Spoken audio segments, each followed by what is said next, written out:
Assalamualaikum warahmatullahi wabarakatuh anak-anak. Selamat pagi semuanya.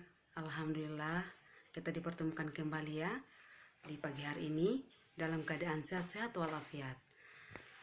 Untuk pertemuan pada kali ini kita bahas tentang meniti hidup dengan kemuliaan.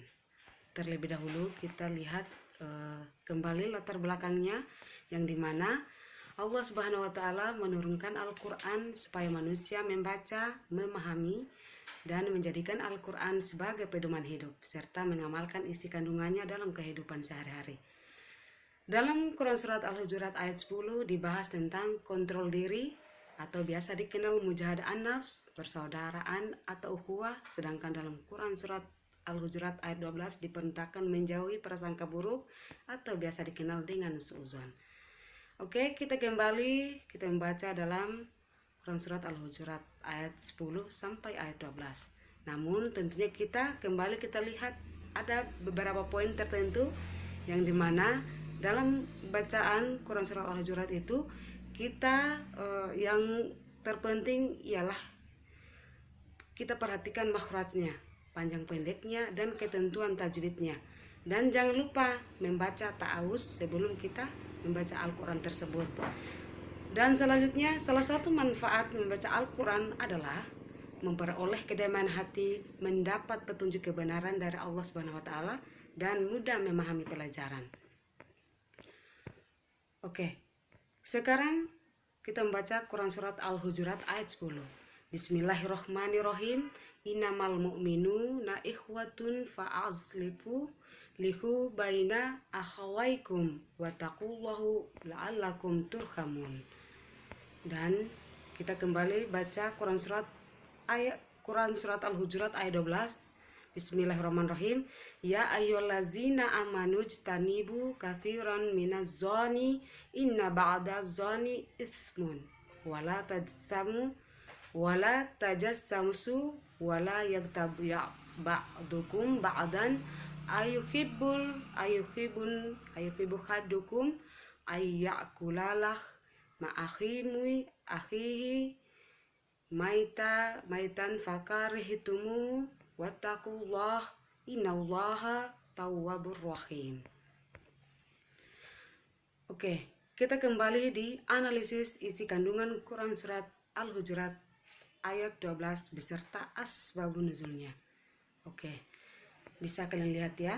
Pertama, diriwayatkan Ibnu Munzir dari Ibnu Juraij bahwa ayat ini turun berkaitan dengan Salman Al-Farisi yang makan kemudian tidur lalu mendengkur. Kemudian ketika membebaskan kota Mekah, Bilal naik ke atas Ka'bah kemudian mengumandangkan azan. Sebagian orang mengatakan, apakah hamba sahaya yang hitam ini berani azan di atas Ka'bah dan lain-lain. Lalu Allah menurunkan firman-Nya, hai manusia, sesungguhnya kami ciptakan kalian dari laki-laki dan perempuan. Quran Surat Al-Hujurat ayat 13. Kemudian kita perhatikan lagi, Allah memerintahkan kepada umat Islam untuk senantiasa bersikap husnuzan atau prasangka baik. Lalu sikap husnuzan dan su'zan dapat muncul. Su'zan ya.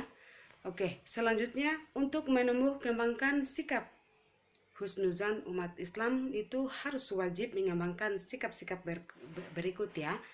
Di antaranya menyadari bahwa semua kenikmatan dari Allah, menyadari bahwa Allah akan memberikan kenikmatan sesuai jerih payah yang dilakukan oleh manusia. Dan selanjutnya menyadari bahwa ketika Allah memberikan nikmat kepada seseorang, pada saat seseorang bekerja dengan sungguh-sungguh, memahami manfaat husnuzan dan bahayanya suudzon dalam kehidupan. Dan selanjutnya memperdalam belajar ilmu agama Islam. Selanjutnya lagi mengembangkan sikap ihsan, artinya menghadirkan Allah dalam setiap sehari-hari. Kita kembali lagi di analisis isi kandungan Quran Surat Al-Hujurat ayat 10 beserta asbabun nuzulnya. Ketika Nabi Muhammad naik keledai pergi menuju rumah Abdullah bin Ubay. Berkata Abdullah bin Ubay, "Enyalah engkau dariku? Demi Allah, aku terganggu dengan keledaimu ini." Seorang Ansar berkata, "Demi Allah, keledainya lebih harum baunya daripada engkau." Amarahlah anak buah Abdullah bin Ubay kepadanya, sehingga timbullah kemarahan kedua belah pihak, dan terjadilah perkelahian. Maka turunlah Quran surat Al-Hujurat ayat 9 yang memerintahkan agar menghentikan peperangan dan menciptakan perdamaian. Ada dua orang muslim bertengkar, maka marahlah kedua pengikut kaum ini dan berkelahi dengan menggunakan tangan dan sandal. Kemudian Quran surat Al-Hujurat ayat 9-10 memerintahkan agar menghentikan perkelahian dan menciptakan perdamaian. Ada dua orang Ansar yang sedang tawar-menawar dalam memperoleh haknya, sehingga terjadilah pertengkaran hingga pertumpahan darah. Oke, sekarang kita kembali cara bersaudara bagi orang-orang beriman sesuai dengan Quran surat Al-Hujurat ayat 10 adalah sebagai berikut.